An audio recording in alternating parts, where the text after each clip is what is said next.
ఏం పచ్చిమామిడిగా తింటున్నావు? వేవిలా ఈ స్థితిలో బిచ్చెత్తుకుంటున్నావా?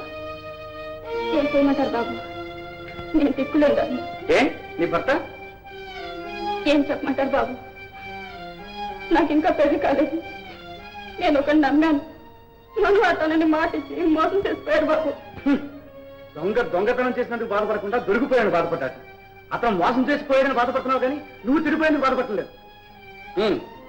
మీ అన్న తమ్ముడు ఎవరు ఉన్నారా? ఎవరు లేరు బాబయ్య. అందుకే ఈ పాడు బుద్ధి.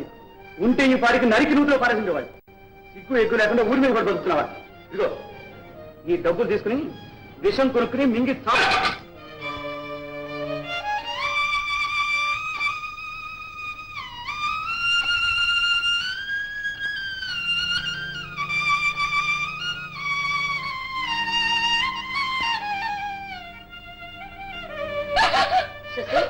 సుసి, ఎందుకు మా ఏడుస్తున్నావు? ఎవరిని మీ అన్నయ్య కోపడితే నువ్వెందుకు అలా ఏడుస్తున్నావు? అది కాదు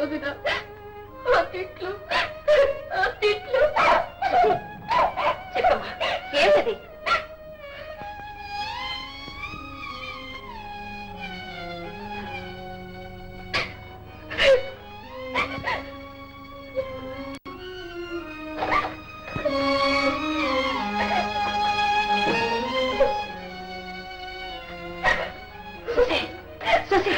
చెప్పమ్మా, అసలు ఏం జరిగింది? చూసి ఎంత పని చేశావు. ముక్కు మొహం తెలియని అడుగు తినేదాన్ని చూసే మీ అన్నయ్య అగ్ని పర్వతం అయ్యారే. అదే తప్పు తన ఇంట్లో జరిగిందని తెలిసి నిన్ను ప్రాణాలతో వదులుతారా? నిప్పు లాంటి వంశం.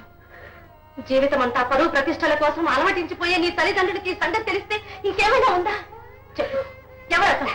ఎవరు? సుసి, చెప్పమ్మా, ఎవరు అతను? ఈ విషయం 10 మందికి తెలియకముందే పరిష్కరిద్దాం. చెప్పు, చెప్పమ్మా. ఎవరు అతను? ఎవరు? లింగయ్య గారు అబ్బాయి మోహన. నన్ను తప్పకుండా పెళ్లి చేసుకుంటానని ప్రమాణం చేశారు. పిచ్చి పిల్ల. తప్పు చేసే ప్రతి మగవాడు మొట్టమొదటి చెప్పే మాట ఇదేనమ్మా. సరే, ఎలాగైనా సరే అతనికే నిన్నిచ్చి పెళ్లి చేస్తాను.